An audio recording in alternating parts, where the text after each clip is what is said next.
नमस्कार. काल आपण 30 हो मीच बोलतोय. काही लोक उठून बघतायत नेमकं कोण वेगळा माणूस आलाय का. मीच आहे, मीच शरद पोंक्षे बोलतोय. येईल.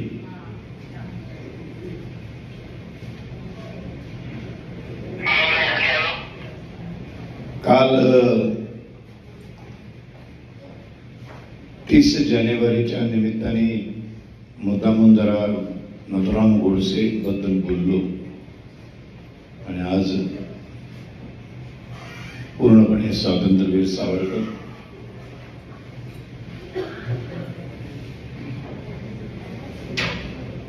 काय असतं की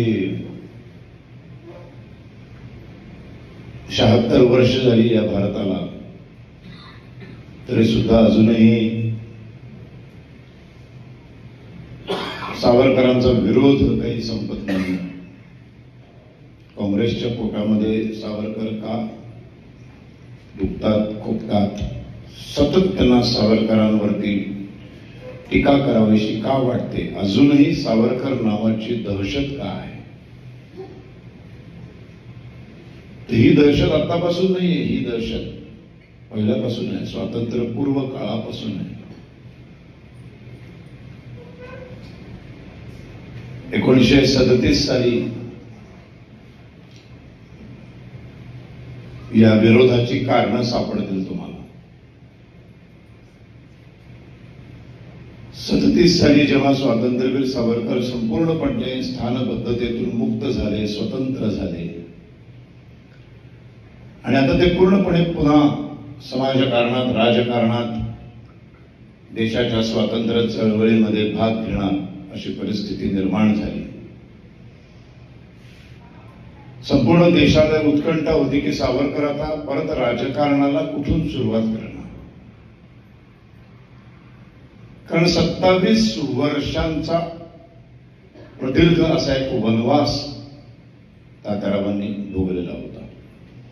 भारतापासून 27 वर्ष ते लांब गेलेले होते. 1910 ला अंदमानची शिक्षा सुरू झाली, तिथून ते 27 वर्ष आणि त्याच्या आधीची 5 वर्ष म्हणजे 1906 ला ते इंग्लंडला गेले बॅरिस्टर व्हायला. खरं तर तिथून भारतीयांपासून सावरकर दुरावले. वयाच्या 23-24व्या वर्षापासून ते 54व्या वर्षापर्यंत कुठल्याही राजकीय पुढाऱ्याचा मोठं होण्याचा हा काळ आहे. कुठलाही राजकीय पुढारी, कुठलाही घ्या, कुठलंही नेतृत्व घ्या, एक साधारण शिक्षण संपतं 23-24 वर्षाला आणि तिथून तो माणूस खऱ्या अर्थाने पूर्णपणे समाजकारणात, राजकारणामध्ये उतरतो. एक क्षेत्र निवडतो आणि काम करायला सुरुवात करतो. तिथून त्याची सुरुवात होते. मग विविध कार्यामधून, विविध आंदोलनामधून, विविध मार्गाने तो लोकांपर्यंत सातत्याने पोचतो. नुसता तोच पोचत नाही, त्याची विचारसरणी पोचत असते आणि त्याचे अनुयायी तयार होण्याची एक प्रक्रिया सुरू होते. एक काहीतरी वेगळा विचार तो संभाषणामधून, भाषणामधून, व्याख्यानामधून, लिखाणामधून देत असतो आणि मग हळूहळू ही एवढी फार मोठी प्रक्रिया आहे. अनुयायी तयार होण्याचे वर्ष 2-5 वर्षात अनुयायी कधी तयार होत नाही. त्यासाठी समोरच्याचे विचार पटायला लागतात, रुचायला लागतात, रुजावे लागतात आणि एकदा ऐकून होत नाही, ते सातत्याने चालू असावं लागतं. आणि भारतासारखा एवढा मोठा देश आणि पारतंत्र्यातला भारत म्हणजे अखंड हिंदुस्थान. पाकिस्तानची निर्मिती नव्हती, बांगलादेशची निर्मिती नव्हती, अखंड हिंदुस्थान. या संपूर्ण भारताच्या कानाकोपऱ्यापर्यंत पोचणं आणि या देशाचं राष्ट्रीय नेतृत्व करण्याच्या क्षमतेपर्यंत येणं, एक्झॅक्टली हा काळ सावरकर भारतीयांपासून लांब आहे आणि हे सगळ्यात मोठं दुर्दैव आहे. म्हणजे बऱ्याच वेळेला असं विचारतात की गांधी तळागाळापर्यंत पोहोचले, आज जगभर गांधींचा भारत ओळखला जातो, सावरकरांना महाराष्ट्राच्याही बाहेर कोणी ओळखत नाही. त्याचं सगळ्यात महत्वाचं कारण हे आहे, प्रचंड ऊर्जा असते, शारीरिक क्षमता असते, रात्रीचा दिवस, दिवसाची रात्र, 24 तास शरीर बळकट असतं, साथ देत असतं. 50-55 नंतर ऑटोमॅटिकली शरीराचे चेंजेस सुरू व्हायला सुरुवात होते. आणि सगळे राजकीय पुढारी म्हणजे गांधी असतील, सावरकर असतील, टिळक असतील, हे सगळेजण या कालखंडामध्ये मोठे झाले. आणि मग या कालखंडामध्ये 25 ते 50, या 25 ते 55, 25 ते 30 वर्षामध्ये त्यांनी जे कार्य केलेलं आहे त्या कार्याच्या शिदोरीवर त्यांची पुढची वर्ष जात असतात.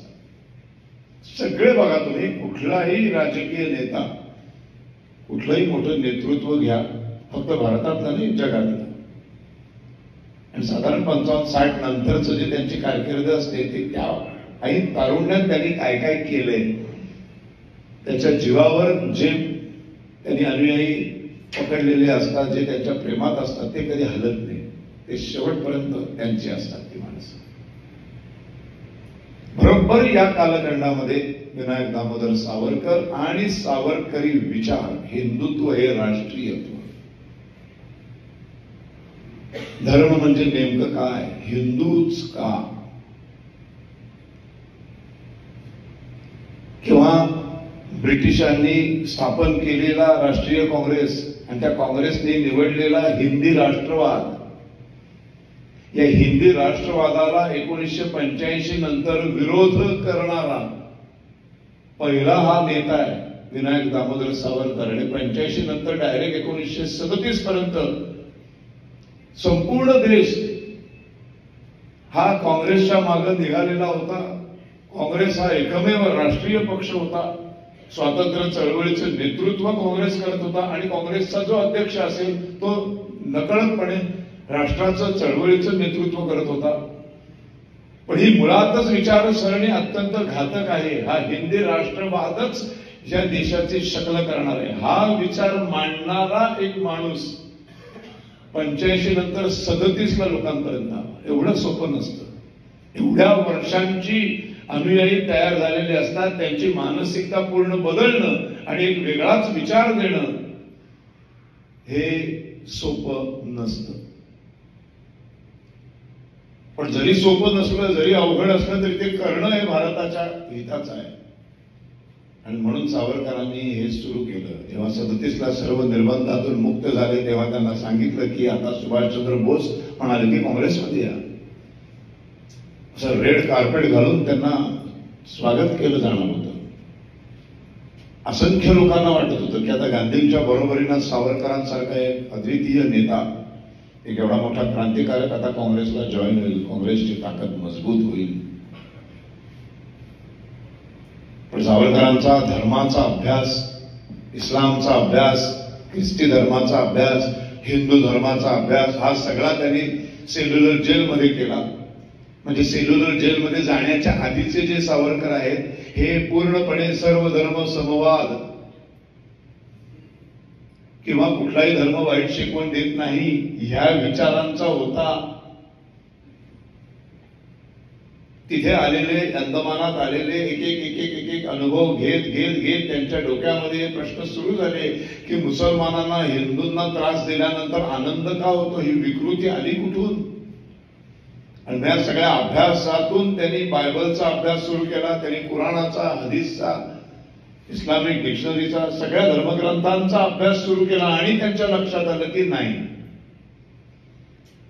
या धर्मग्रंथांमध्येच याचं मूळ आहे. हा जो द्वेष आहे, जे मुसलमान नाही त्या मुसलमानांना मुसलमान नसलेल्याबद्दल जो द्वेष आहे तो त्यांच्या धर्मग्रंथांमध्ये लपलेला आहे. आणि मग जर का असे मुसलमान जर आपल्या बरोबर येणार असतील स्वातंत्र्य युद्धामध्ये आणि ते यावेत म्हणून जर आपण वाटेल ते गाजरं त्यांना दाखवणार असू तर त्याचे फार भयानक परिणाम भोगावे लागतील. आणि इतिहासाचा जबरदस्त अभ्यास सर सय्यद अहमदनी 1860 मध्येच मी कालच बोललोय की त्यांची मागणी, त्यांची विचारसरणी काय बघा. राष्ट्राचं अध्यक्षपद, राष्ट्राचा बादशाचं किंग असलेलं राजाचं पद हे हिरावून कुणाकडनं घेतलं? मुसलमानांकडनं. आम्ही या देशावर शतकानुशतक राज्य करतोय 500-550 वर्ष. आमचं राजपद हिरावून घेतलंय ब्रिटिशांनी. त्यामुळे देशाला स्वातंत्र्य मिळेल तेव्हा ब्रिटिशांनी ते राजपद पुन्हा आम्हालाच दिलं पाहिजे. पण या सगळ्या भानगडीमध्ये मूळ देश कोणाचा आहे हे कोणाच्याच लक्षात येत नाही. मुळात मुसलमान हे मूळ या देशाचे रहिवासीच नाही, संबंधच नाही. ते आक्रमण करते, आक्रमण करून आमच्या देशावर चालून आलेले आहे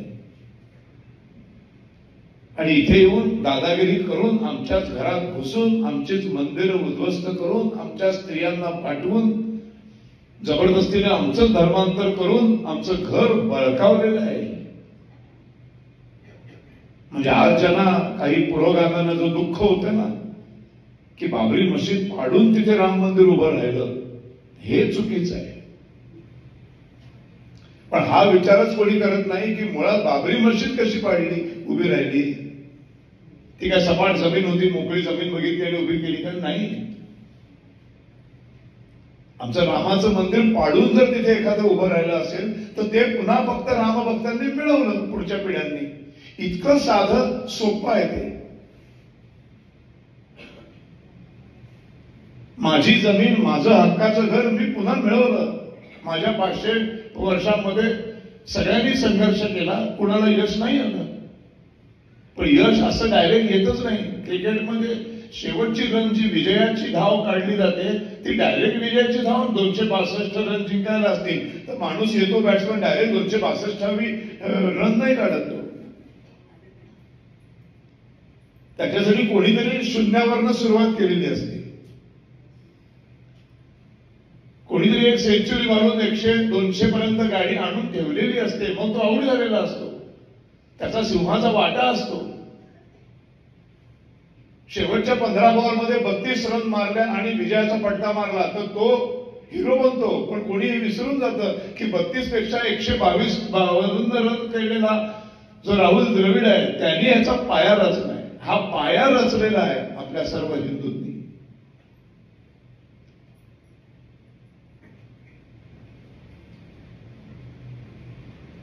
एवढी मोठी लढाई आहे 16व्या शतकातला आहे. म्हणजे छत्रपती शिवाजी महाराजांच्याही आधी बाबराने हा विध्वंस केलेला आहे. आणि हा एक नाही, अशा हजारो मंदिर. आता ते हजारो मंदिर आपण मागतही नाही आहोत. आम्हाला फक्त 3 आलेत, काशी, मथुरा आणि अयोध्या. त्यातलं अयोध्या मिळालं. पण आमची मानसिकता काय आहे? हिंदूंचीच. हे जे स्वतःला सुकॉल सेक्युलर आणि पुरोगामी म्हणतात हेच सगळे हिंदू म्हणतात की नाही हे चुकीचं आहे. आणि रामाचं मंदिर उभारायची वेळ येते तेव्हाच बरोबर त्यांना लगेच तिथे शौचालय, इस्पितळ, शाळा, महाविद्यालय बांधायची हौस निर्माण होते. पण एवढ्या वर्ष 550 आमचं मंदिर पाडून तिथे बाबरी उभी राहिले, तिथे मात्र कोणाचा एक तोंडातनं चकार शब्द येत नाही. ही जी मानसिकता आहे ना, या मानसिकतेच्याच विरोधामध्ये सावरकर उभे होते. आणि ही मानसिकता हिंदी राष्ट्रवादाने निर्माण केली, इतकी रुजवली 1885 पासून. का वाटलं एका ब्रिटिश अधिकाऱ्याला की आपल्या शासनाच्या विरुद्ध स्वातंत्र्य चळवळीसाठी एक संघटना उभी करावी? कशासाठी? गरजच नाही. कुगरची शिट्टी आली होती त्यांना. बस मूर्ख बनवलं तुम्हाला. मूर्ख बनलो आपण. सगळ्या लढाया फक्त कसली लढाई? आमच्या स्वातंत्र्याच्या लढाई म्हणजे कसल्या? 1857 हे खरं स्वातंत्र्य समोर होतं. त्याच्यानंतरच्या ज्या लढाई ते कसल्या लढाया होत्या? एखादा मोठं वृक्ष आहे, वृक्ष उन्मळून फेकून द्यायचा, ही लढाईच नव्हती. वृक्षाची एक फांदी तोडायची परवानगी द्या, एक फळ तोडून खायची परवानगी द्या, 4 पानं तोडून खायची परवानगी द्या, वटपौर्णिमेला एक फांदी तरी द्या आम्हाला पूजा करण्यापूर्वी. असल्या लढाया होत्या. सावरकर म्हणतात आमचा राग मुळाशीच आहे, वृक्षाच्या मुळाशीच राग आहे आमचा. हा वृक्षच उलथून फेकला पाहिजे, तोपर्यंत ही भूमी सुजलाम सुफलाम होऊच शकत नाही. आणि हा वृक्ष ज्यांच्या भूमीवर उभा राहिलाय तो प्रदेश आहे हिंदूंचा, 100% हिंदूंचा उभा आहे. त्या भूमीवर आले असतील मुसलमान, ते नंतर आलेले मुसलमान आहे, आक्रमण करून आले, प्रेमाने राहायला पाहुणे म्हणून आलेले नव्हते. हुणांचं शकांचं आक्रमण झालं, त्या हुणांच्या शकांच्या आक्रमणानंतर ते इथे विसावले. आले होते आक्रमणच करायला, आले होते चोरीच करायला, आले होते डाकाच टाकायला, लुटायलाच आलेली माणसं आहे ती. पण इथे आले आणि इथल्या संस्कृतीच्या काही लोक प्रेमात पडले. असेच मुसलमानही पडतील असा एक भाबडा विश्वास. पण ते पडू शकत नाहीत, कारण त्यांचा धर्मग्रंथ तसं त्यांना परवानगी देत नाही. दारुल इस्लाम आणि दारुल हरम त्या सगळ्याची मूळ कुठे आहेत बघा. काय शिकवतो इस्लामिक डिक्शनरी, अत्यंत पवित्र ग्रंथ मानला जातो. जगाची विभागणी आपल्याला विचारलं, आपण 252 देश म्हणून सांगतो. इस्लाम मध्ये जगाची विभागणीच 2 भागात करतात, दारुल इस्लाम आणि दारुल हरम. तरी फक्त सावरकर सांगत नाही, ज्यांनी भारताला संविधान दिलं ते डॉक्टर बाबासाहेब आंबेडकरांच्या पाकिस्तान और पार्टिशन ऑफ इंडिया पुस्तकात हे सगळं लिहिलेलं आहे. सावरकर म्हणतात, म्हटलं की त्याला लगेच वेगळा दृष्टिकोन मिळतो बघायचा. पण तेच सगळं आंबेडकर म्हणतात म्हटल्यावर मात्र लगेच तोंड विरोधकांची बंद होतात.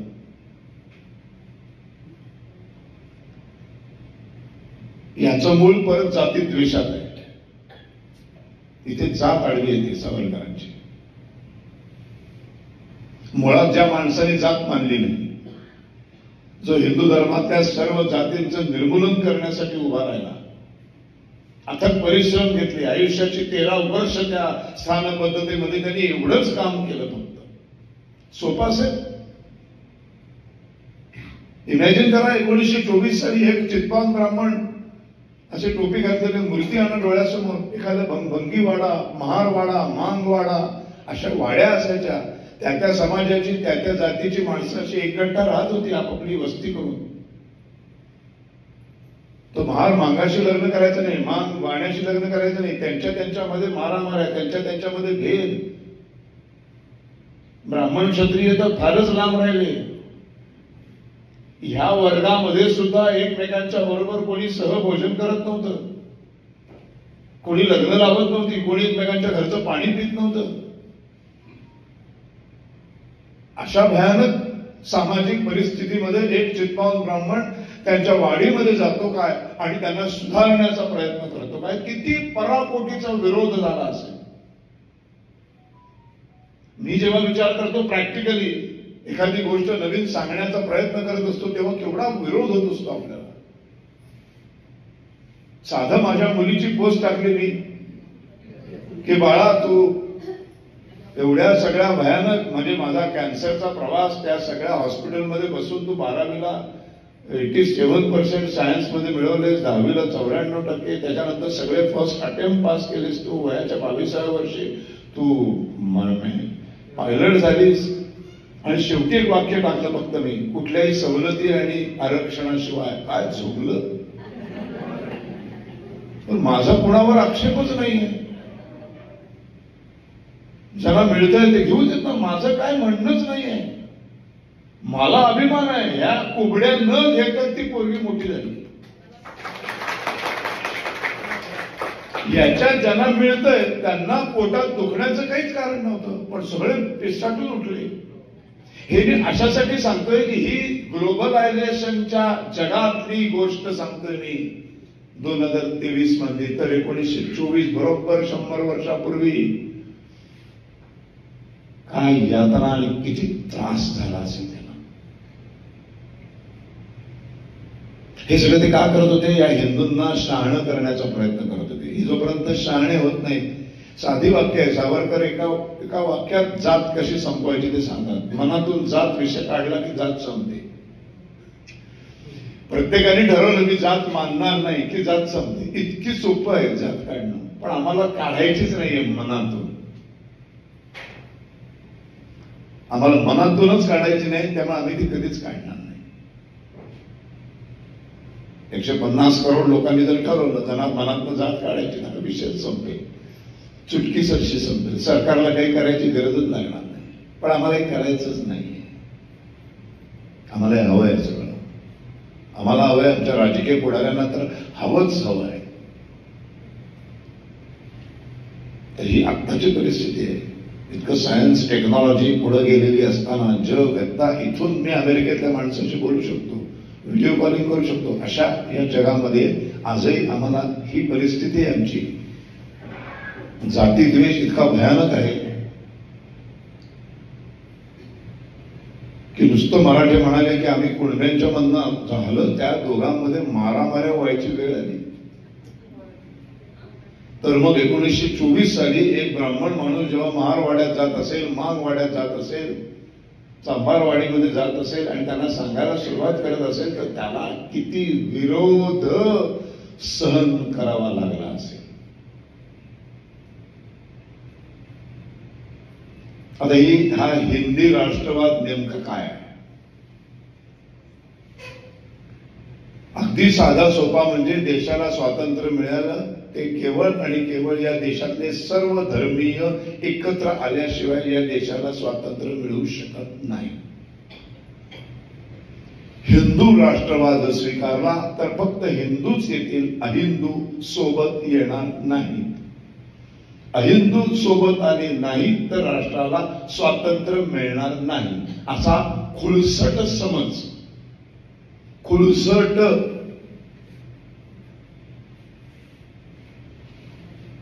कुठलाही देश हा त्या देशातले ज्या धर्माचे लोक बहुसंख्य असतात त्यांचा असतो. जगाचा नियम आहे हा, काय आपण काढलेला नियम नव्हे. फ्रान्स फ्रेंचांचा आहे, रशिया रशियन लोकांचा आहे, जपान जपानीज लोकांचा आहे, अमेरिका अमेरिकन लोकांचा आहे. तिथे हिंदू राहत नाहीत का? वर्षानुवर्ष राहतात. इंग्लंडमध्ये हिंदू मुसलमान शीख कोण राहत नाही का? सगळे राहतात, सुखाने राहतात. त्यांचं नागरिकत्व घेऊन राहतात, पिढ्यान पिढ्या राहतात. 4 पिढ्या अमेरिकेमध्येच वाढल्या, मोठ्या झाल्या, जन्मालाही तिथे झाले, शिकले, मोठे झाले. तरी सुद्धा देश सर्व धर्मियांचा असतो का अमेरिका? नाही. अमेरिका ख्रिस्ती धर्माचा देश असतो, इंग्लंड ख्रिस्ती धर्माचा देश असतो, अफगाणिस्तान मुसलमानांचंच असतं, UAE मुसलमानांचंच असतं. मग दुबईमध्ये राहत नाहीत का हिंदू? राहतात. बौद्ध राहत नाहीत का? राहतात. सगळं राहतात, सणवार साजरे करतात, सगळं करतात. इस्लामिक कंट्रीमध्ये सुद्धा आपले हिंदू गणेशोत्सव साजरा करतात, सगळं काही छानपैकी करतात. म्हणून देश त्यांचा होतो का? नाही. म्हणून त्या देशाचे कायदे कानून घटना नियम ह्या त्या अल्पसंख्य हिंदूंचा ख्रिश्चनांचा विचार करून एखाद्याही 55 मुस्लिम राष्ट्रामध्ये एकाने तरी अल्पसंख्याकांना काही वेगळ्या सोयी सुविधा दिलेल्या आहेत का? नाही. एकाही ख्रिश्चन कंट्रीमध्ये मुसलमान आणि हिंदूंना वेगळ्या सुखसोयी दिल्या आहेत का? नाही. त्या कुठल्या तरी देशामध्ये मशिदीवर भोंगे लावायला दिलेत का? नाही. कुठले वेगळे लाड पुरवले जातात का? नाही.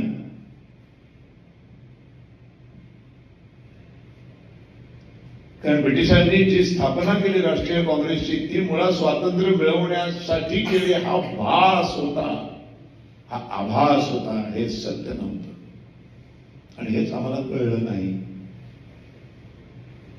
आणि मग त्यांनी जो पाया घालून दिला हिंदी राष्ट्रवाद, हिंदू मुस्लिम भाई भाई, आम्ही सगळे एकत्र लढलो तरच फक्त देश स्वतंत्र होऊ शकतो.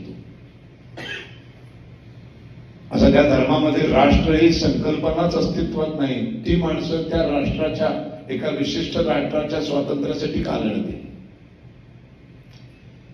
कारण त्यांची धार्मिक संकल्पना जर दारुल इस्लाम आणि दारुल हरब, संपूर्ण विश्वाची विभागणी जर फक्त 2च भागात केलेली आहे, तरी भारत नावाची सीमा असलेल्या देशाच्या स्वातंत्र्यासाठी ते बलिदान का करतील?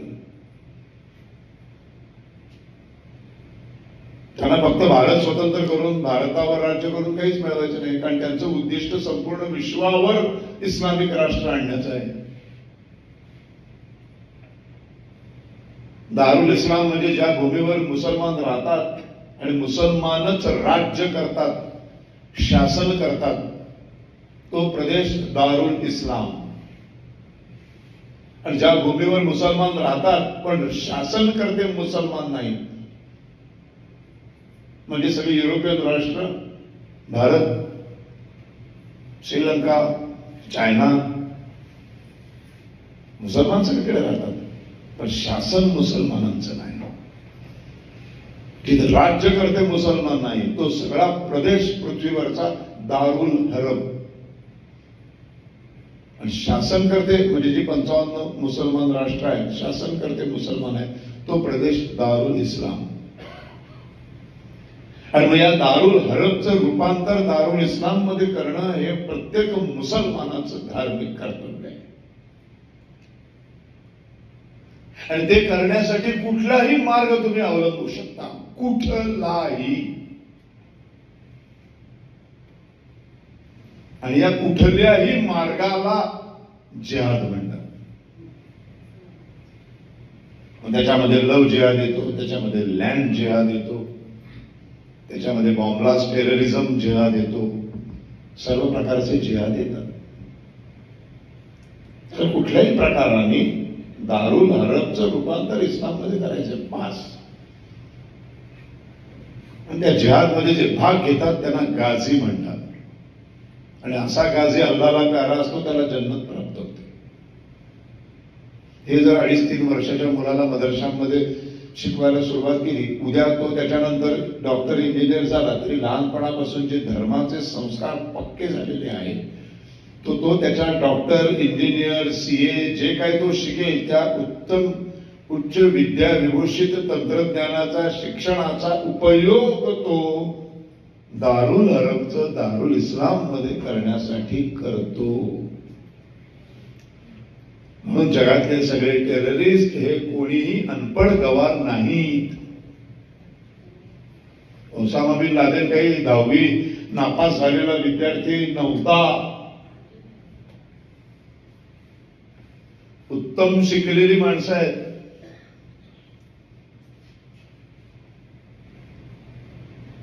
संपूर्ण सायंटिफिक सगळं एज्युकेशन घेऊन मग त्या एज्युकेशनचा उपयोग ते ह्याच्यासाठी करतात, त्यांचा धर्म वाढवण्यासाठी करतात.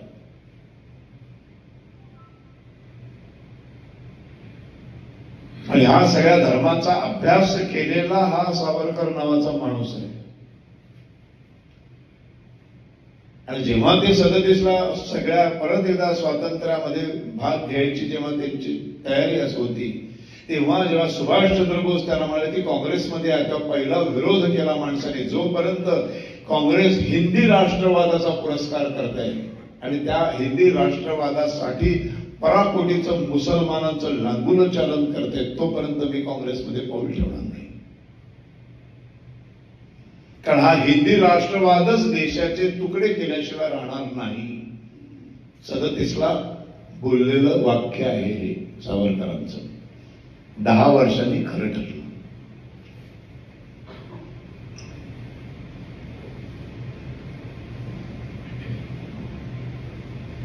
आता 85, 15 वर्ष आणि पुढची जवळजवळ 37 वर्ष, म्हणजे 52 वर्ष राष्ट्रीय काँग्रेसच्या छताखाली, त्यांच्या नेतृत्वाखाली एक 25 करोड समाज चाललेला आहे. हेच योग्य आहे. आम्ही सर्व भाई आम्ही सगळे एकत्र लढलो तरच स्वातंत्र्य मिळणार. ह्या 52 वर्षांच्या वाहणाऱ्या नदीच्या विचारांच्या प्रवाहाच्या विरोधात एक माणूस पहिल्यांदाच उभा राहतो आणि ही विचार प्रणाली चुकीची आहे असं सांगतो, तर ती एक्सेप्ट कशी केली जाईल? यश कसं मिळणं सोपं आहे का? अजूनही आपल्याला सगळं कळतं कोण नेते कसे आहेत, तरी त्यांच्या विरोधात बोलल्यानंतर काय काय होतं. एखादी ट्विट केलं तरी त्यांची घरं तोडली जातात, जेलमध्ये टाकलं जातं. माहीत असतं सगळ्यांना. आता तर काहीच लपत नाही. आता एवढे कायदे झालेले आहेत की तुम्हाला सामान्यातल्या सामान्य माणसाला पण गुगल वरनं याच्यावरनं इन डिटेल मध्ये सगळी माहिती कळते. तरी सुद्धा विरोधात बोललं तर हा प्रॉब्लेम आज येतोय. तर 37ला ह्याच्या विरोधात जेव्हा सावरकर पहिल्यांदा हिंदू महासभेचं कर्णावतीचं जे अधिवेशन झालं आणि पहिल्यांदा त्यांनी हिंदू महासभेचं राष्ट्रीय पक्षाचं अध्यक्षपद स्वीकारलं काँग्रेसला लाथाडून, आणि पहिल्याच भाषणामध्ये हे भाकीत केलं, विश्वास ठेवू नका. सावरकरांच्या सांगण्यावर कसा विश्वास ठेवतील लोक? पोट तिडकीनं अख्खा देश फिरत होता माणूस. बरं, परत एकदा वय आडवं येतो. 25 ते 55 हा काळ अख्खा गेलाय जेलमध्ये. अनंत यातनांनी त्या शरीराची चाळण झालेली आहे. उखरलं गेलेलं आहे शरीर. एक वयाचा टप्पा पण पार केलेला आहे. जवळजवळ 3ऱ्या अंकाकडे नाटक झुकलेलं आहे. आणि अशा वेळेला पुन्हा त्याच ऊर्जेने उभं राहायचं, पूर्ण देश भ्रमण करायचा आणि या विचारसरणीच्या विरोधातला एक वेगळा विचार रुजवण्याचा प्रयत्न करायचा. किती भयानक अवघड काम. कसे पोचणार सावरकर?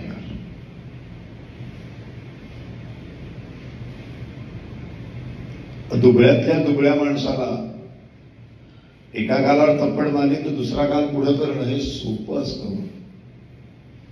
एका गालावर थप्पड मारल्यावर 2 त्याच्या वाजव उलट्या हे सांगण्यासाठी जी हिंमत निर्माण करावी लागते त्याच्यासाठी काही काळ खपावा लागतो.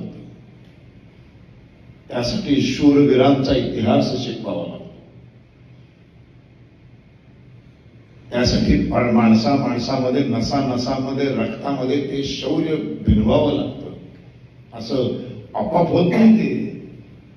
त्यासाठी आई बापाला वेगळे कष्ट करावे लागतात. उगाच शिवबाचा छत्रपती शिवाजी महाराज होत नाही. जिजाबाईंनी गोष्टी अहिंसेच्या नाही शिकवल्या, रामकृष्णाच्या गोष्टी शिकवल्या. तेव्हा शिवाजी महाराज तयार झाले. रामकृष्णाच्या आणि शिवाजीच्या गोष्टी शिकवल्या तेव्हा बाजीराव पेशवा तयार झाले. क्षात्र तेज हे निर्माण करावं लागतं डेलिबरेटली, जाणीवपूर्वक. जन्मजात घेऊन नाही येत कोणी. आणि ते निर्माण करण्यासाठी तसं शिक्षण द्यावं लागतं. नाहीतर जनरली सगळी माणसं दुबळीच असतात.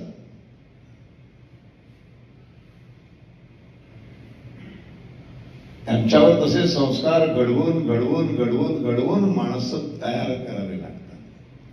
ते घण घालावे लागतात.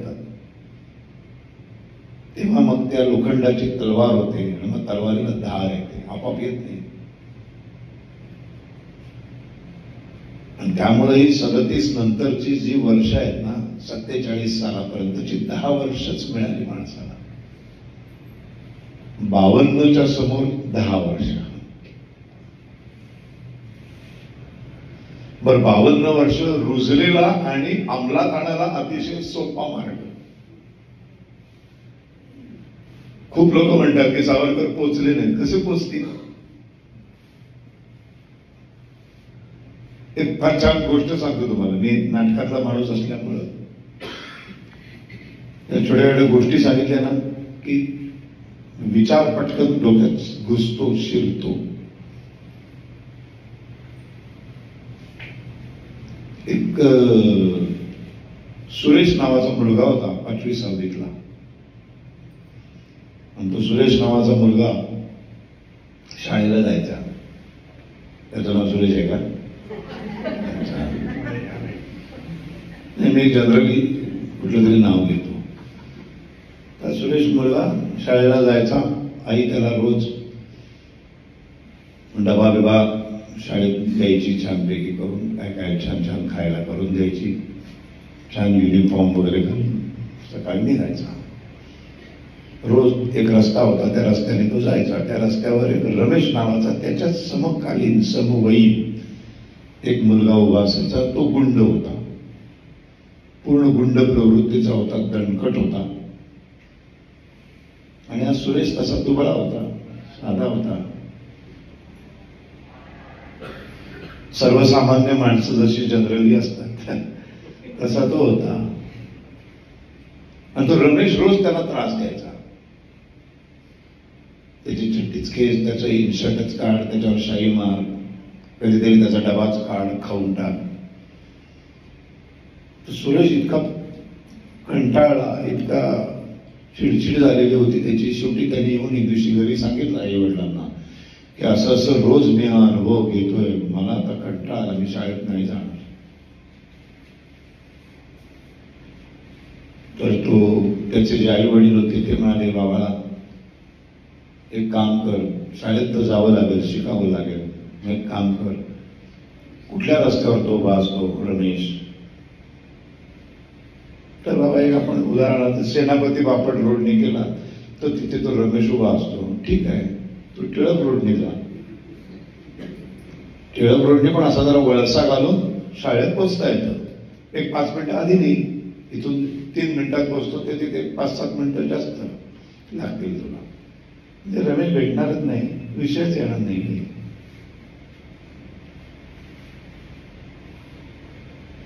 समस्येवरचा तोडगा काढला आईबाबांनी, सामान्य आईबाबांनी. सुरेश पण जायला लागला टिळक रोडने. 2-4 दिवस छान गेले. आई वडिलांनी विचारलं, आता काही नाही म्हणा, आता तो भेटतच नाही ना, तो भेटतच नाही. 4 दिवस हा येत नाही म्हटल्यावर रमेशने विचारायला सुरुवात केली बाकीच्या मुलांना त्याच्या बरोबरच्या. अरे तो काय आजारी आहे का, शाळेत येत नाही का? तर बाकीच्या मुलांना सांगितलं, रोज शाळेत येतो तो. अरे मग शाळेत येतो, मग इथून मग कुठून जातो? अरे तो तुला घाबरून आली त्या टिळक रोडने जातो. 5व्या दिवशी रमेश टिळक रोडवर जाऊन उभा राहिला. पुन्हा तेच, तोच छळ, तीच टिंगल टवाळी, तेच टपल्या मारणं, हे सुरू. पुन्हा आईबापाकडे आला. आईबाप म्हणाले, अरे बापरे,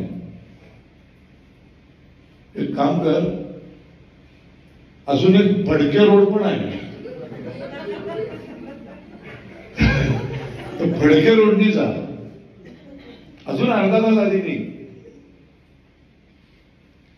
या सगळ्याचा परिणाम असा झाला की रमेशच्या लक्षात आलं की मला घाबरून हा रस्ता बदलतोय. मग रमेश फडके रोडवर उभा राहिला आणि रमेशने 2 अनुयायी तयार केले आणि त्यांनी एक टिळकवर आणि एक सेनापती बापटला उभे केले. मूळ समस्या जी आहे ती ह्या मार्गाने कधी सुटतच नाही. हा झाला गांधीवाद. फक्त मार्ग बदलायचा.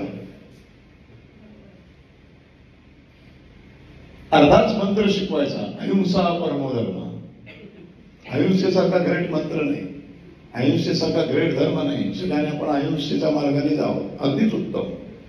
म्हणजे त्याच्यात काही दुसरा विचार किंवा ते चुकीचं म्हणण्याचं कारणच नाही. पण एखादा माणूस जर अहिंसक असेल, अहिंसेचं धोरण राबवणारा असेल, तर त्या अहिंसक धोरणाचं संरक्षण करण्यासाठी हिंसा घडवणं हा त्याच्याही पेक्षा सर्वश्रेष्ठ धर्म आहे. म्हणून तो मंत्र कसा आहे, अहिंसा परमो धर्मा, धर्म हिंसा तथैवच. अहिंसा परमो धर्मा म्हणजे परमोच्च धर्म आहे, त्या परमोच्च धर्माच्या रक्षणासाठी हिंसा घडवणं आणि त्या परमोच्च धर्माचं संरक्षण करणं हा त्याच्याही पेक्षा सर्वोच्च धर्म आहे. हा इथे मंत्र पूर्ण होतो.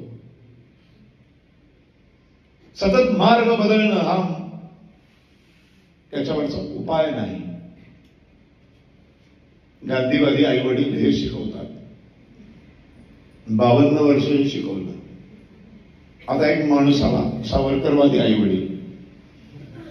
गोष्ट तीच, रमेश आला आणि आईबापाला म्हणाला, असं असं झालंय, खायला तो त्रास देतो. सावरकरवादी म्हणजे पोंक्षेच्या घरातला माणूस. मी म्हणणार तो रस्ता का रमेशच्या बापाचा आहे का? तिथनच जायचं.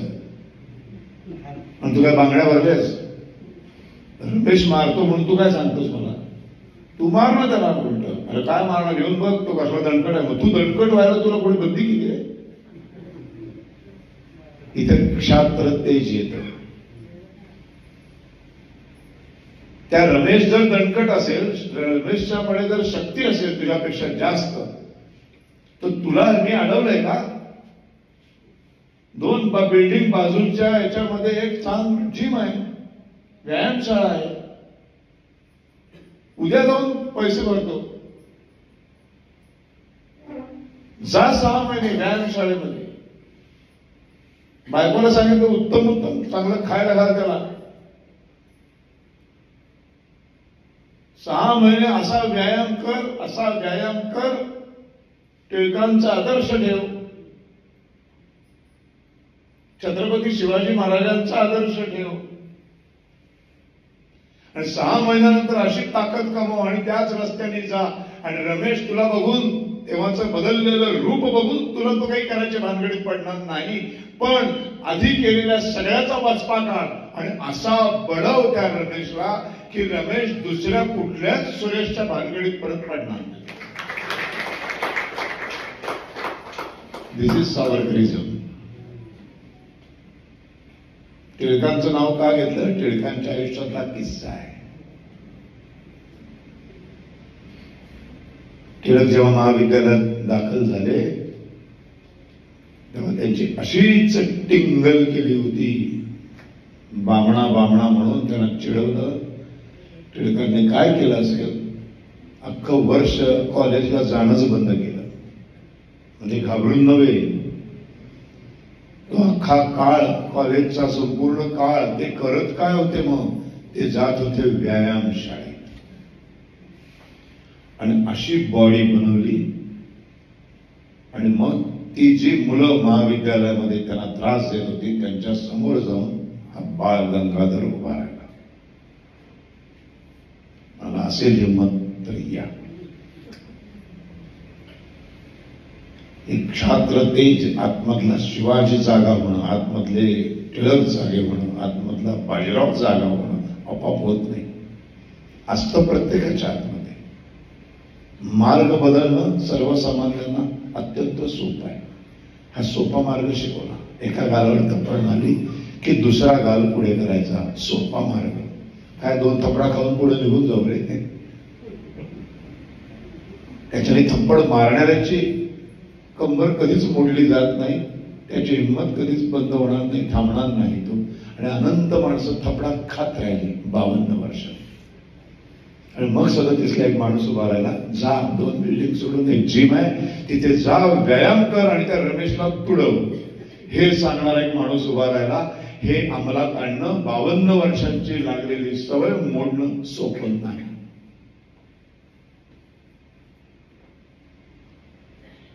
त्याच्यात पुन्हा 42 नंतरचा ब्रिटिशांचा ठराव,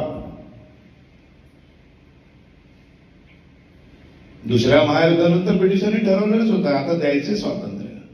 आज नाही उद्या 1-2 वर्षात आपल्याला देऊन जायचं. आता आपण इथे फार काळ राहू शकणार नाही. किंबहुना इतिहास वाचताना लक्षात येतं की 1920च्याच आधी स्वातंत्र्य देण्याचं निश्चित केलेलं आहे. आणि भारत पाकिस्तान असं त्यावेळेचं प्लॅनिंग नव्हतं. त्यावेळेला 3 का 4 भाग होणार होते. म्हणजे UAE कसं आहे ना तशा टाईप भारताचे 3 वेगवेगळे भाग. United India, Bharat A, B आणि C. पण तो प्लॅन सगळा फिसकटला आणि भारत पाकिस्तान 2 भागामध्ये धर्माच्या आधारावर पाळणी झाली.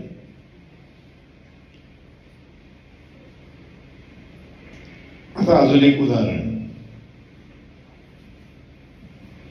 आता मी एका ठिकाणी व्याख्यानाला गेलो, संभाजीनगरला गेलो. पार्थ बावस्कर माझा मित्र आहे, चांगले संबंध आहेत आमचे. तो मला हॉटेलवर नको दादा माझ्या घरीच राहा. मी म्हटलं ठीक आहे राहूया. मी पार्थच्या घरी राहिलो. दुसऱ्या दिवशी रात्रीचं तिकीट होतं माझं मुंबईला जाण्याचं. पण पार्थ आणि मी गप्पा मारत असतानाच मला फोन आला की पुढच्या 2 दिवसाचं शूटिंग रद्द झालंय. ते पार्थला कळलं नॅचरली. काय रे रद्द झालं? हो रे 2 दिवस. म्हणाल राहा ना माहितीच. मी राहिलो. माझं तिकीट रद्द केलं. माझा मुक्काम संभाजीनगर पार्थ बावस्करच्या घरी, जो 2 दिवसासाठी होतो तो 4 दिवस झाला. परत फोन आला, अजून पुढचं 10 दिवसात शूटिंग रद्द झालं. अजून 10 दिवस तो राहा म्हणाला. पाहुणा आहे मी काय आक्रमण करून आलेलो नाहीये. मी पाहुणा आहे. पाहुणा म्हणून मी राहायला आल्यानंतर, म्हणून त्याच्या आई वडिलांनी, त्या सगळ्या कुटुंबानी, आई वडील, कोण काका, पार्थ, त्याची बहीण जी कोण असेल, त्यांनीच ठरवलं की आपल्या घरातली पोंक्षेंसारखा माणूस आलाय तर आपण सर्वात जास्त त्यांची खातरदारी करूया, पाहुणचार चांगला करूया. आपल्या घरामध्ये त्यांना रात्री झोपायला आपण सगळे बाहेर हॉलमध्ये झोपूया. आणि बेडरूम आहे, कारण एकाच बेडरूमला आपण आत्ताच नवीन नवीन एसी लावलंय, तर त्यांना आपण तिथे ठेवू. पण ही सगळी मंडळी घामाघूम होत बाहेर झोपलेली, मी आपल्या एसीत झोपलोय. हळूहळू महिना झाला. माझं शूटिंग रद्दच होतंय तिच्या. आता हळूहळू हळूहळू बरं मला आवडतं ते पदार्थ पार्थची आई रोज करते. आज काय यांच्यासाठी करूया. हळूहळू ते सगळा तो उत्साह मावळायला सुरुवात झाली.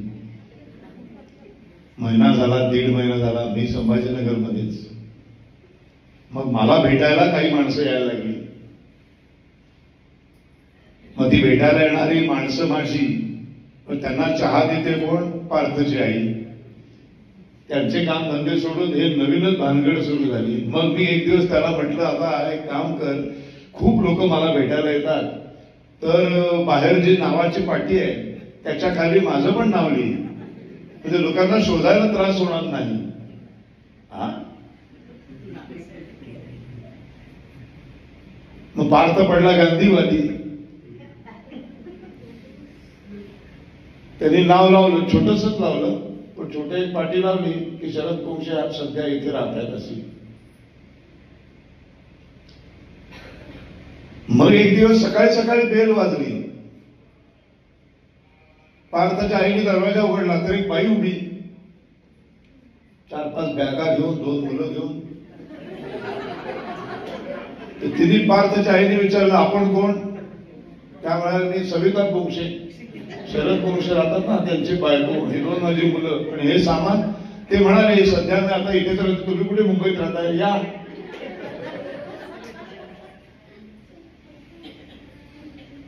ती वासून बघतच राहिली. तोपर्यंत आमची बायको आतमध्ये घुसली. मी तिला सांगितलेलंच होतं की आत घुसल्यावर डाव्या बाजूची जी पहिली बेडरूम आहे ती आपली आहे. ती राहिली तिथे.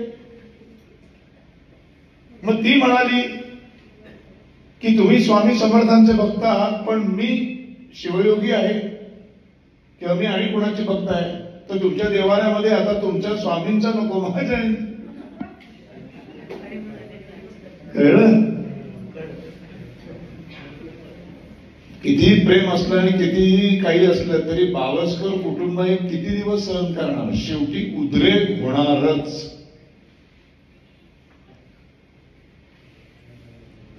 आपल्या भारत देशाचं एक्झॅक्ट असं झालंय. आणि आता जर पार्थचे चुलते बाहेरनं, चुलते कधीतरी आले आणि म्हणाले, अरे असं नाही, आता पोंक्षांनी तुमचा स्वामी पूर्वी होते, स्वामी समर्थांचा फोटो, पण आता त्यांनी गेली 10 वर्ष त्यांच्याच स्वामींचा फोटो आहे ना, मग आता तो काढून तुम्ही परत तुमचा लावणे चुकीच आहे.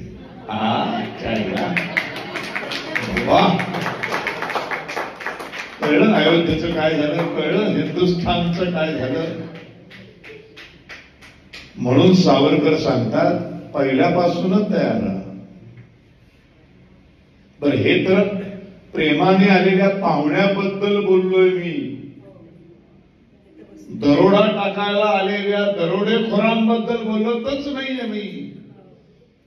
आपल्या देशातली तर भयानक परिस्थिती आहे. आपल्या हिंदुस्थान नावाच्या घरामध्ये हे दरोडेखोर घुसले. त्यांनी चाकू सुरे तलवारी आमच्या मस्तकावर टेकवल्या आणि आमचं घर लुबाडलं, आमची मंदिरं उद्ध्वस्त केली. का केलं? कारण सगळ्या पृथ्वीचं दारुल इस्लाम बनवायचं आहे. एकच शिक्षण त्यांना दिलं जातं. त्यामुळे हिंदू मुस्लिम एकत्र आल्याशिवाय देशाला स्वातंत्र्य मिळणार नाही हा समजच किती खोटा आहे. हे राष्ट्र पहिल्यापासून हिंदूंचं आहे, हिंदूंचं होतं आणि हिंदूंचंच राहणार. हे घर मूळ हिंदूंचंच आहे. त्याच्या 7 बाऱ्याच्या उतार्यावर हिंदूंचीच सही आहे, हिंदूंचंच नाव आहे.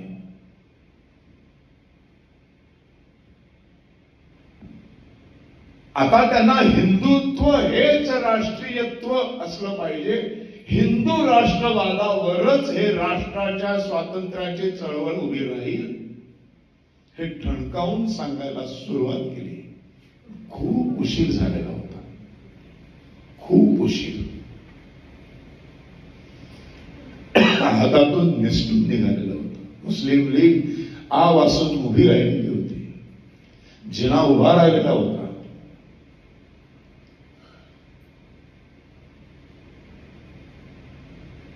एक तरती एक लंगडा प्रयत्न एक माणूस करत होता. त्याच्यात त्यांची शारीरिक प्रकृती नीट नसायची. ज्यांनी काळ्या पाण्याची शिक्षा भोगून जो आलेला आहे, काय होणार आहे त्या शरीराचं वाटोळ झालेलं होतं. त्याही परिस्थितीत माणूस दौरे करत होता, त्याही परिस्थितीत सभा घेत होता. अख्खा एक 25-30 करोडचा समाज एका रस्त्याने चाललाय, 52 वर्ष, आणि एक माणूस त्या मोर्चाला सांगतो इकडे जाऊ नका रे, पुढे खड्डा आहे. आणि या मोर्चाचं नेतृत्व करणारा सांगतोय असा कुठलाही खड्ड्यात मी तुम्हाला पडू देणार नाही. खड्ड्यात पहिल्यांदा मी पडेन. तुकडे झाले तर माझ्या शरीराचे पहिले तुकडे होतील, पण मी तुमचे होऊ देणार नाही. 52 वर्ष ज्याच्या नेतृत्वाखाली मी जगलो, वाढलो, पुढे गेलो, पिढ्या आम्ही त्याचं ऐकणार का नवीन उपटसंभ कोण आलाय हा काहीतरी भलतच सांगतोय त्याचं ऐकणार? नॅचरली आम्ही त्याच ऐकणार. सावरकर विचार मागे पडला.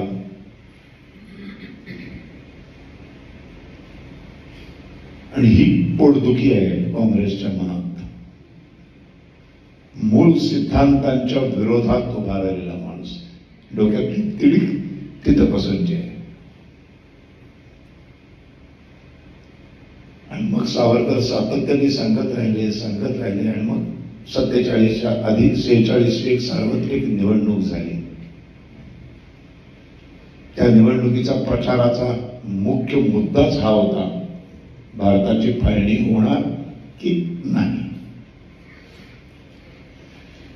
एक 75-76 वर्षाचा म्हातारा माणूस स्टेजवर उभारून सातत्याने सांगत होता, मी काय वाटेल तर झालं तरी फाळणी होऊ देणार नाही. आणि त्याच्या विरोधात एक माणूस सांगत होता की हे हिंदी राष्ट्रवाद हा काँग्रेस फाळणी झाल्याशिवाय थांबणार नाही.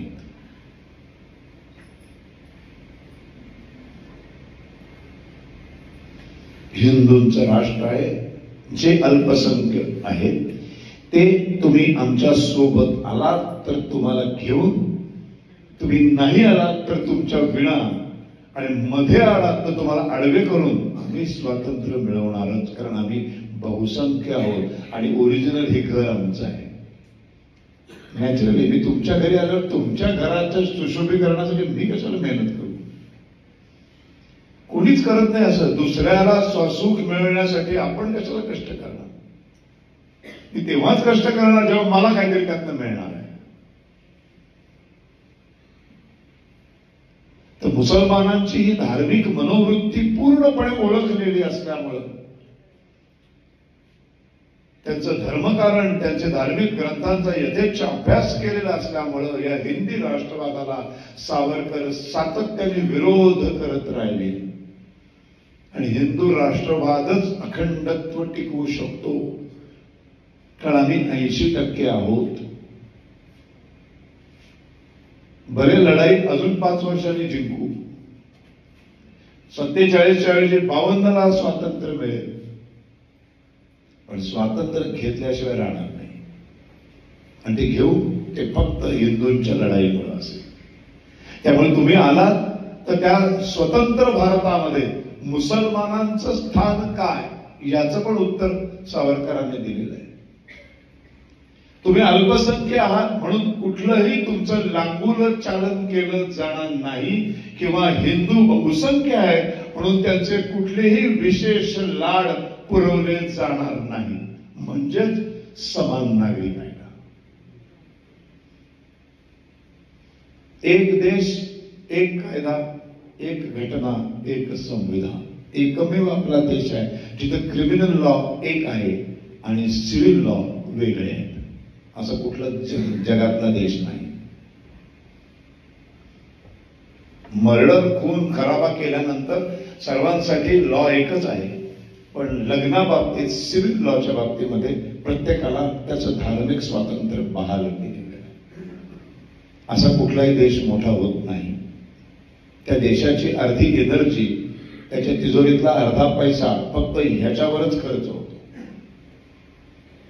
आम्ही एवढी वर्ष प्रगती का नाही करू शकलो? कारण आमचा सगळा पैसा फक्त हिंदू मुस्लिम ह्याच्यावरच खर्च झाला. सातत्याने त्यांनी आमच्या बरोबर यावं, ते 2 जण आहेत ना त्यांनी यावं. अरे त्याला इंटरेस्टच नाहीये तुमच्या बरोबर येण्यात. उद्या पार्थ गेला 2 मुसलमानांनी या, आम्ही सेक्युलर आहोत. कोण शरद कोणशे, पार्थ बावस्कर आणि शब्दामृत अंदमान बोलवतोय, ही अत्यंत सेक्युलर अशी ट्रिप आहे. हे सिद्ध करण्यासाठी आम्ही जर संभाजीनगरमध्ये गेलो आणि 2 मुसलमानांना मागे लागलो, जे आमचे मित्र आहेत, तुम्ही या ना आमच्याकडे सावरकरांच्या ट्रिपला, त्यांना इंटरेस्ट नाहीये याच्यात. कोण सावरकर काय तिथं हिंदुत्व कधी मला नाही इंटरेस्ट. मग त्यांनी यावं म्हणून आम्ही सांगणार काय, विमानात तिकीट तुम्ही नका काढू, आम्ही देतो. मग ही सवलतीची गाजर सुरू होतात. मग त्याच्या लक्षात येतं की याला सगळं द्यायला तयार आहे. मग तो हळूहळू म्हणतो नाही मी येईन, पण मी काहीच खर्च करणार नाही. मग हे यायलाच पाहिजे, कारण ते आल्याशिवाय ट्रिप यशस्वी होणार नाही, हा फुलसट आमच्या डोक्यातला विचार. मग आम्ही त्याचा संपूर्ण खर्च करायला तयार. मग तो इथे येतो, त्याला काहीचा इंटरेस्ट नसतो. सगळी मजा झाल्यानंतर तुम्ही सगळे व्याख्यानाला येतात, तो व्याख्यानाला येतच नाही, तो रूमवर बसतो. शब्दामृतचा रूल आहे की फक्त शाकाहारी जेवण मिळेल, मांसाहार असेल तर तुमचं तुम्ही घ्यायचं. तो म्हणतो मी मांसाहारच करणार, आणि तोही तुम्हीच खर्च करायचा. हे सगळं मी का सांगते, अशी छोटी छोटी उदाहरणं की एक्झॅक्टली हेच होत राहिलं, हेच होत राहिलं आणि हेच व्हावं ह्याच अपेक्षेने राष्ट्रीय काँग्रेसची स्थापना झाली आणि हिंदी राष्ट्रवादाचा पुरस्कार झाला. आणि हे सगळे धोके एकाच माणसाने ओळखले होते. त्या माणसाचं नाव आहे विनायक दामोदर सावरकर. आणि ते सातत्याने सांगत होते नाही नाही हे चुकतंय, हे सगळं घडलेलं आहे, हे आपले होऊ शकत नाही, हे कधी राष्ट्रीय होऊ शकत नाही. सगळेच्या सगळे असेच्या असे विचार आंबेडकरांनी मांडलेले. पाकिस्तान और पार्टीशन ऑफ इंडिया, लेखक डॉक्टर बाबासाहेब आंबेडकर. म्हणून धर्मांतराच्या वेळेला इस्लामकडनं त्यांना ऑफर्स होत्या, नाही गेले. ख्रिस्ती धर्माकडनं ऑफर्स होत्या, नाही गेले. कारण इथे ज्या यातना त्यांना जातीभेदामुळे वाटत होत्या त्याच्या भयानक डबल भावना तिकडे जळ तिकडे पोचणार होती. म्हणून हिंदूंचीच एक शाखा असलेला बौद्ध धर्म स्वीकारला, तो शांतताप्रिय आहे, जो अहिंसेच्या मार्गाने जाणार. हिंदूंचीच शाखा, सिंधी आमचीच शाखा, बौद्ध आमचीच शाखा, शीख आमचीच शाखा, जैन आमचीच शाखा. म्हणजे सगळ्यांना सामावून घेणारी एक व्याख्या असायला पाहिजे. हिंदू म्हणजे नेमकं काय? मग सावरकरांनी आसिता सिंधू पर्यंता यस्य भारत भूमिका पितृभू पुण्यभूश्चैव हिंदुरुती स्मृता नावाची व्याख्या केली. हिमालयापासून खाली सागरापर्यंत हा संपूर्ण भूभाग ज्याला ज्याला आपली पितृभूमी आहे असं वाटतं. मातृभूमी हा शब्द वापरलेला नाही.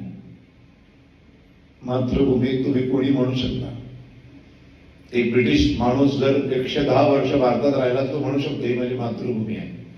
पण त्याला 110 वर्षानंतर तो पूर्ण भारतीय झाल्यानंतरही त्याला जर विचारलं तुझी पितृभूमी कुठली तर त्याला झक मारत इंग्लंड सांगावे लागते. पितृभूमी म्हणजे आपला मूळ पुरुष कुठला आहे. म्हणजे मी माझे वडील इथलेच, आजोबा इथलेच, पणजोबा इथलेच, खापरपणजोबा इथले, त्याच्या मागं मात्र नाही. त्याच्या मागं मात्र इंग्लंडमध्ये होते आणि त्याच्या सगळ्या आधीच्या पिढ्या इंग्लंडच्या होत्या. पितृभू मातृभू म्हणू शकतो, पितृभू असावं लागतं. बुद्धांचे पितृभू इथलेच, कुठून आलेले नाही. जैनांचे इथलेच, शिखांचे इथलेच, मुसलमानांचे इथले आहेत का नाही, ख्रिश्चनांचे इथले आहेत का नाही. पुढचा शब्द आहे पितृभू पुण्यभूश्च. पुण्यभू म्हणजे काय? संत महात्मे आणि तीर्थक्षेत्र, तीही याच हिमालयापासून सागरापर्यंत सिंधू सरितेपर्यंतचा विशाल जो प्रदेश आहे, या प्रदेशात सिंधू सप्त सिंधूच्या काठावर जो पसरलेला प्रदेश आहे, ही ज्याची ज्याची तीर्थक्षेत्र आहे, ज्यांचे ज्यांचे पुण्यात्मे पण इथेच जन्माला आलेले आहे आणि ज्यांचे पित्र पण इथलीच आहे. पित्र तो हिंदू. सर्वसमावेशक हिंदुत्वाची व्याख्या, इतकी सुंदर व्याख्या दुसऱ्या कोणीच केली नाही.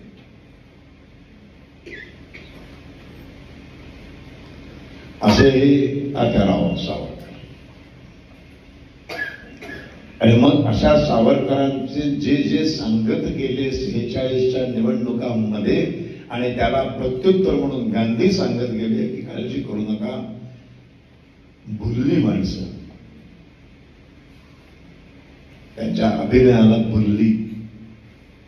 माझ्या देहाचे तुकडे होतील असे 77 वर्षाचा माणूस सांगतो ना जेव्हा, बरं ज्याच्याच पाठीमागे आम्ही एवढी वर्ष चालत आलेले आहोत, तो जेव्हा आम्हाला असा विश्वास देतो ना तेव्हा आमचा विश्वास बसतो आणि आम्ही विश्वास ठेवला आणि आम्ही निवडून दिलं. आणि हिंदू महासभेचा 46ला दारुण पराभव झाला.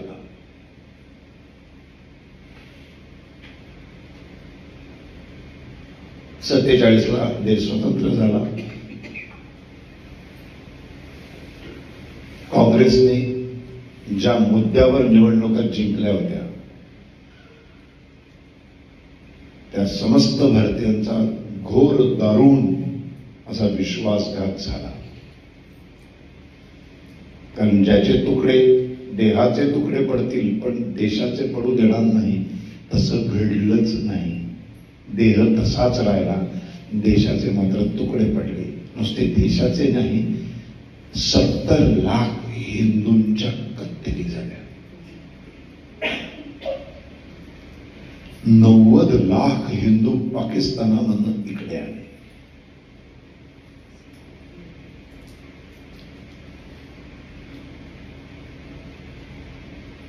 आणि आमच्या गुलाबाच्या फुलाच्या लक्षात आलं की मी आत्ता जे निवडून आलोय, मी जो पंतप्रधान झालोय हा इलेक्टेड नाहीये, सिलेक्टेड झालेला आहे.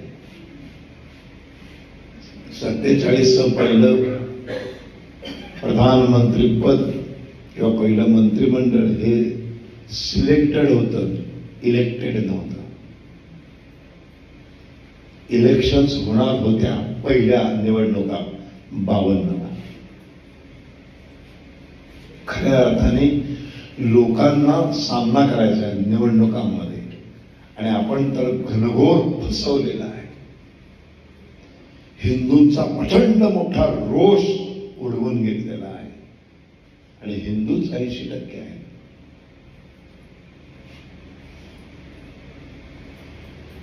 बर काँग्रेसमध्ये सुद्धा एकच मत पडलेलं आहे. काँग्रेसच्या राष्ट्रीय कार्यकारिणीमध्ये अध्यक्षपदाच्या निवडणुकीमध्ये सगळी मतं सरदार पटेलांकडे आहे. म्हणजे बाकीचे हिंदू तर सोडाच, राष्ट्रीय काँग्रेसच्या कार्यकारिणीमध्ये सुद्धा जवाहरच्या बाजूला कोणीच नाही. एकच माणूस त्याच्या बाजूला होता, त्याचं नाव आहे मोहनदास करमचंद गांधी.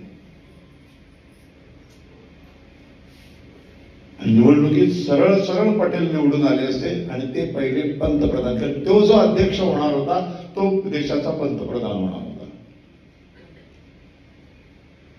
जवाहर लाडका एक चिठी पाठवली आणि इतकी निरपेक्ष माणसं होती ही सगळी, आत्तासारखी नव्हती. खुर्चीची कणवरही लागसा नाही. एका चिठ्ठीवर सरदार पटेलांनी आपलं नाव मागं घेतलं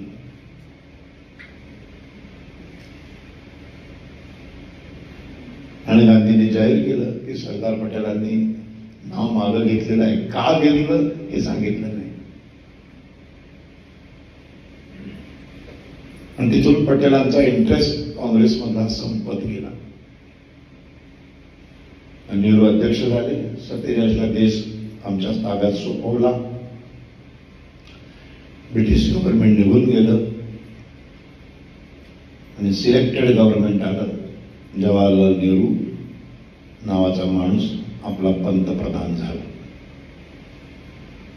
आता त्याच्या मनात सतत भीती, 5 वर्षांनी काय होणार. कारण सावरकर आणि हिंदू महासभा संपलेली नव्हती, हारलेली होती, संपलेली नव्हती. त्याचं 46च्या सभांमधल्या वाक्य खरं ठरलेलं होतं.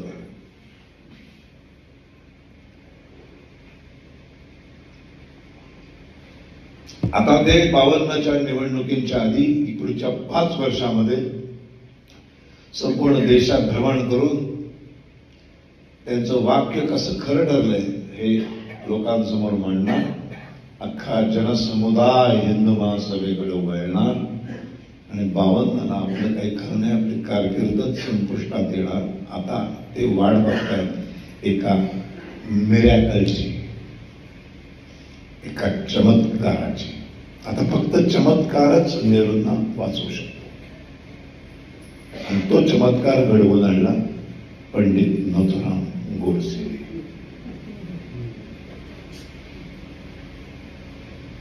आता कालच्या प्रश्नाचं उत्तर मिळालं असेल की 655 दिवस केस चालू आहे. रोजच्या रोज सर्व भाषेच्या वर्तमानपत्रामध्ये अपडेट छापून येत आहे, वाक्य छापून येत आहे. काल गांधी हत्या केसमध्ये काय घडलं, काल गांधी हत्या केसमध्ये काय घडलं, सगळा देश वाचतोय. आता हीच अपेक्षा आहे नथुरामला की माझंही जेव्हा मी शेवटी उभा राहील माझंही असंच लिहून येईल. आणि तिथून बरोबर नेहरूंनी सरकारने आदेश काढले आणि वर्तमानपत्रात छापू देणं बंद झालं.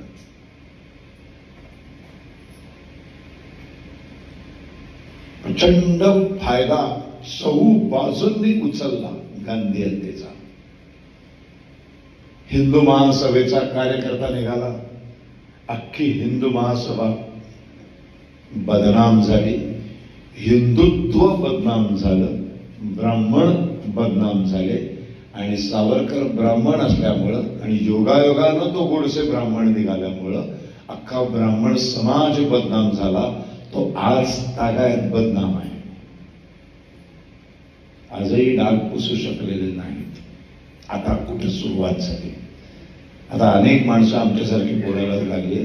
अनेक ठिकाणी आता लेखक लिहित आहेत आणि अनेक सगळं 14 नंतर खूप चित्र बदलायला लागलेलं आहे. आता ओपनली लोक बोलायला सुरुवात झाली. दिल्लीमध्ये हे असंच जर चित्र राहिलं तर मग पुढच्या 10-20 वर्षानंतर पूर्ण चित्र बदललेलं असेल.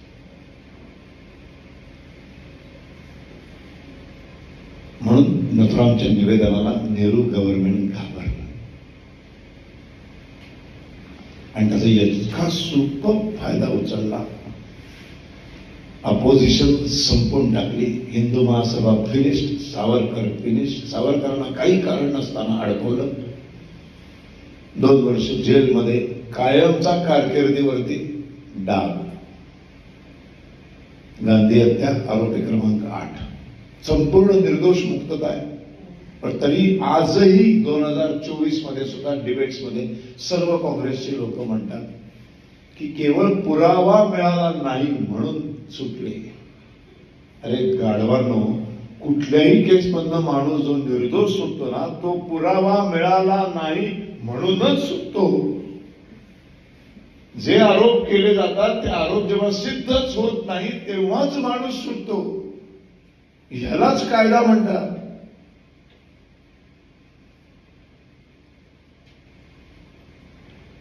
पण पद्धतशीरपणे त्यांची निर्दोष मुक्ततेचं सुद्धा त्यांना सुख उपभोगू द्यायचं नाही आणि सावरकर बदनाम करत राहायचं.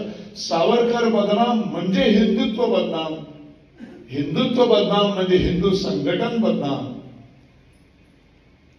एकच भीती आहे बघा सगळ्यांना, हिंदू संघटित होतोय की काय ही भीती आहे बघा. INDI जे काय फालतू उभे राहिलेत ना, भीती काय बघा सगळ्यांना. म्हणून रामाचं अस्तित्वच नाकारायचं, मशीद पाडल्याचं दुःख आहे, अतीव दुःख आहे. हा हिंदू एकत्र होतोय, दिस इज डेंजरस. या सगळ्यांची दुकानं 14 पासून बंद झालेली आहे.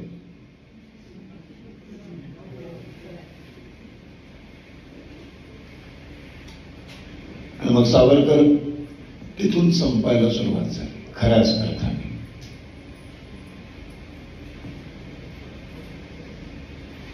इव्हन गांधी हत्या केसमधनं निर्दोष सुटल्यानंतर सुद्धा त्यांना कुठेही जाहीर भाषण करायचा आणि याचा अधिकारच नव्हता. 47ला देश स्वतंत्र झाला. स्वातंत्र्य सेनानी म्हणून जी पेन्शन मिळते ती सावरकरांना मिळायला 47 पासून 63 साल उजाडलं. आपल्याच देशाचा लचका तोडून एक देश उभा राहिला. त्या देशाचा पंतप्रधान येणार, लियाकत अली खान भारत भेटीवर, म्हणून सावरकरांना मुंबईतनं उचललं, बेळगावच्या तुरुंगात डांबून ठेवलं त्यांच्या सुरक्षेसाठी. ते 4 दिवस पेठा खाऊन तो निघून गेला नालायक. आणि हे आमचं गुलाबाचे फुल सरकार विसरलं. सावरकर जेलमध्ये आहे, पुढे 15 दिवस ते जेलमध्येच आहे, विसरूनच गेले. मग लक्षात आणून दिल्यावर त्याला बाहेर काढलं. इतका घोर अपमान सातत्याने सावरकरांचा या देशात होत राहिला. जगातल्या कुठल्याही देशामध्ये त्यात एखाद्या देशासाठी बलिदान देणाऱ्या देशभक्ताचा त्या देशाच्या स्वातंत्र्यामध्ये इतकं बदनाम, इतकं अवमानकारक वागणूक कुणालाही मिळाली नसेल. पण सावरकर सूर्य इतकं सगळं होऊन गल्लीपासून दिल्लीपर्यंतची सत्ता हातात असून सगळं सत्य सातत्याने दडपण्याचा प्रयत्न करून सुद्धा सूर्य आहे, तो तळपतोच आहे. आणि आज आमच्या व्याख्यानांना प्रचंड गर्दी सुरू झालेली आहे आणि लोक गावागावातून खेड्यापाड्यातून हजार 1,500 हजाराचा मॉब येतो. सावरकर समजून घ्यायचे, सावरकर कधी संपणार नाही. किंबहुना सावरकर अंमलात आणल्याशिवाय देश बलवान होणार. अशा या तात्यारावांचं अंदमान टूर आणि रोजची व्याख्यानं असा हा एक सुंदर उपक्रम. हे आमचं 4थं वर्ष आहे आणि खूप उत्स्फूर्त प्रतिसाद तुम्ही देताय या आमच्या ट्रिपला. त्यामुळं सलग 2 दिवस मी बोललो. आता उद्यापासून परत 2 दिवस एक वेगळ्या पद्धतीने पार्थचं तुम्ही ऐका. पुन्हा शेवटच्या दिवशी मी तुमच्या बरोबर येईन आणि मग 4 तारखेला आपण सावरकर विचार घेऊन घरी जाऊया. जास्तीत जास्त लोकांपर्यंत सावरकर इथे जे ऐकलं एक डायरी करा. रोज ऐकताय त्यातलं किती आपल्या मडक्यात राहिलं शिल्लक ते लिहून काढा. ते घरी गेल्यानंतर आपल्या मुलांना, आपल्या बाळांना, आपल्या मित्र मैत्रिणींना जिथे जिथे जो दिसेल त्याला पकडायचा आणि मी अंदमानात काय ऐकलं ते सांगायचं. ही ज्योत से ज्योत जगाते चलो, हे सावरकर विचारांची ज्योत आपण सेल्युलोजच्या बाहेर ऍक्च्युली पणतीला पणती लावून लावतोच, पण विचारांची ज्योत तेवत ठेवणं आणि पेटवत राहणं, आणि एक ना एक दिवस हा देश हिंदू राष्ट्र नक्कीच घोषित होईल, हे सावरकरांचं स्वप्न पूर्ण होईल. आज इथेच थांबतो. जय हिंद. जय श्रीराम.